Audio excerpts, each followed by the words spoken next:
Aujourd'hui, la retraite, ça doit se préparer. Aujourd'hui, la retraite, ça ne doit pas se subir. Il ne faut pas simplement rester dans le vivement la retraite. Je verrai plus tard à la retraite. Non. Ça, c'est la meilleure façon de, je dirais entre guillemets, rater sa retraite. Aujourd'hui, la retraite, ça s'apprend. Il y a un peu de la formation continue sur tous les sujets. Ben, il y a aussi de la formation continue sur la question de la retraite. On apprend tout au long de la vie, mais on apprend aussi sur la retraite tout au long de la vie, je dirais d'une certaine façon.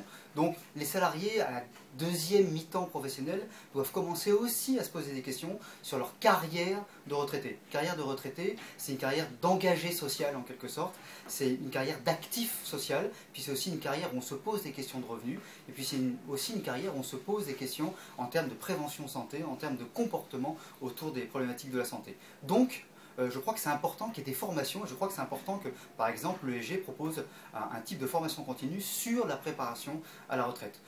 Moi, j'y travaille sur ces sujets-là parce que, en tant que sociologue du vieillissement, en tant que l'un des premiers à avoir réfléchi aux conséquences pour la société, de cette société de la seniorisation, de cette société du vieillissement, j'ai bien vu que le temps nouveau de la retraite, le temps long de la retraite, 20, 25, 30 ans, devait être un temps qui ne devait pas être un temps perdu, qui n'était pas un temps perdu socialement, mais qui était un temps utile, qui était un temps engagé. Et donc, avec le G, on a choisi de proposer une journée complète, une journée qui s'adresse aux salariés en milieu de seconde carrière professionnelle, mais qui intéresse aussi les DRH, qui intéresse aussi les entreprises, parce qu'il faut bien savoir que quelqu'un qui est au clair sur sa retraite, ça sera aussi quelqu'un qui sera au clair sur la fin de son engagement professionnel. Donc on travaille mieux quand on sait comment ensuite cela va se passer. Donc ça intéresse tout le monde, et plus globalement, ça participe aussi d'une vision nouvelle dans ce 21e siècle, qui est quelle est la place, quel est le rôle, quels sont les rôles des seniors aujourd'hui, quels sont les rôles des retraités aujourd'hui.